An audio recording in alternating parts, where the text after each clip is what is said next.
We are talking puppies right now, not kitties, but we're going to get to kitties here in a moment. We are with Connie Kramer of Beagles and Buddies in El Monte.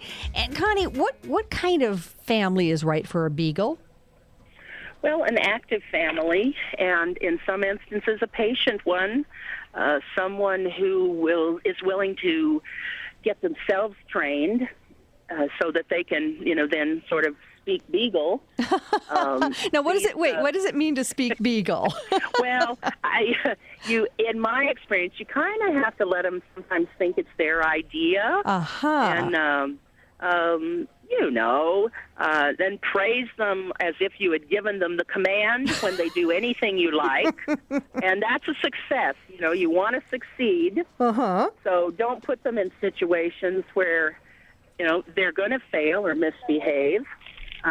Don't push them into a corner because I hate for them to have a bad experience. Right. And it's not a matter of you're the person and they're the dog.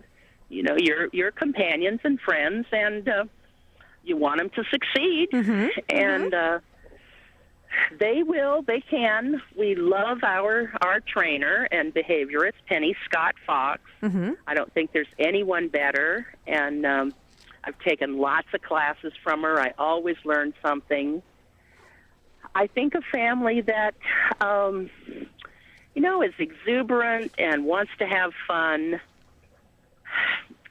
Okay. And then as they age and get older, we have some folks who only want the older ones, and they're just such great companions, couch potatoes, hang with you, and we always have lots of what we call our specials, the old-timers, long-timers, and special needs, and they are real heart-tuggers.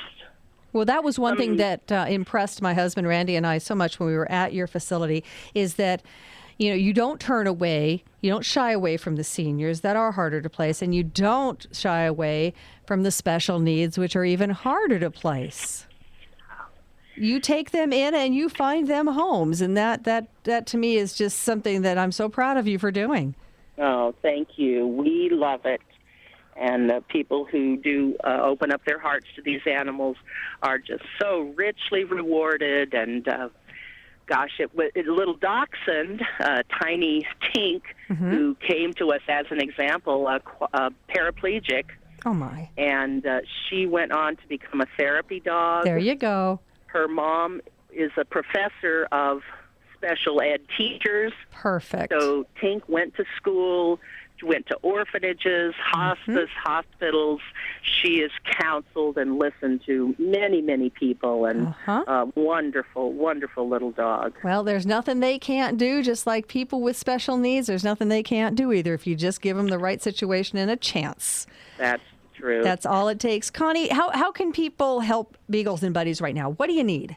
Oh, thank you. We need sponsors, fosters, adoptions, volunteers.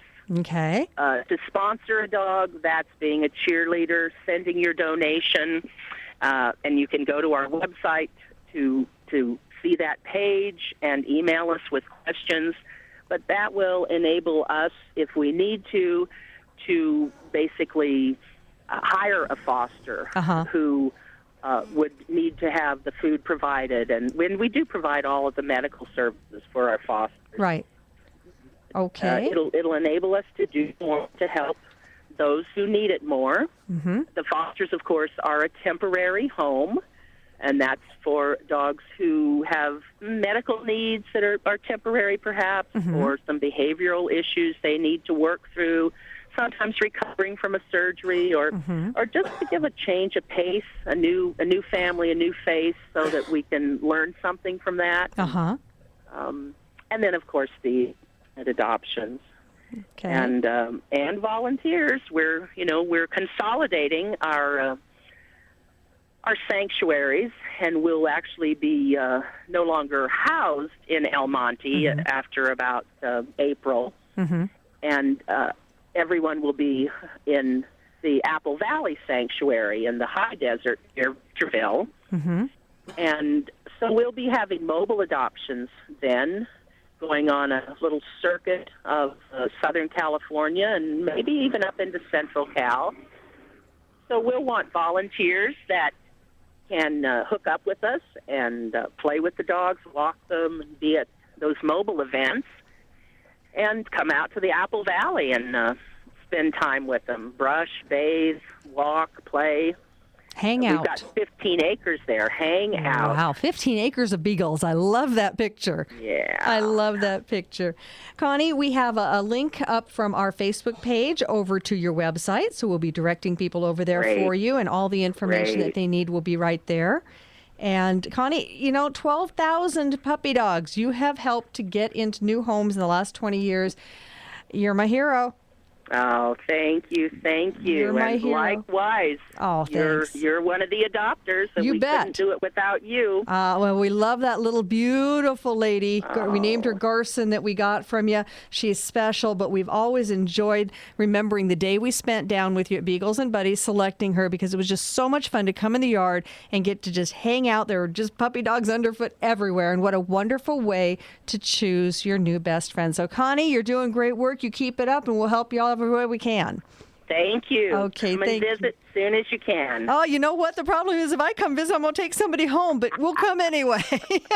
Thank you. Thanks Thank you so much. so much. All right. Connie Kramer with Beagles and Buddies. And again, links are up on our Facebook page at Tammy Trujillo's Pet Project on Facebook to beaglesandbuddies.org, beaglesandbuddies.com. They both go to the site. Lots of great information. And when you're there, we just sign up for Connie's newsletter, because it's just such a fun newsletter to get every month. Comes to your email, and it's just all kinds of neat information. You can, of course, see the dogs are up for adoption, but even if you're not ready to adopt one, it's just good, solid information and good, solid fun, all based around beagles and hounds and small dogs. All right, we're going wild in our next segment. Martine Collette from the Wildlife Way Station, she is coming on to join us. We're talking lions and tigers and bears and chimps, and you name it, we'll be talking about it coming up on the Pet Project, the show your pet wants you to listen to right here on CRN.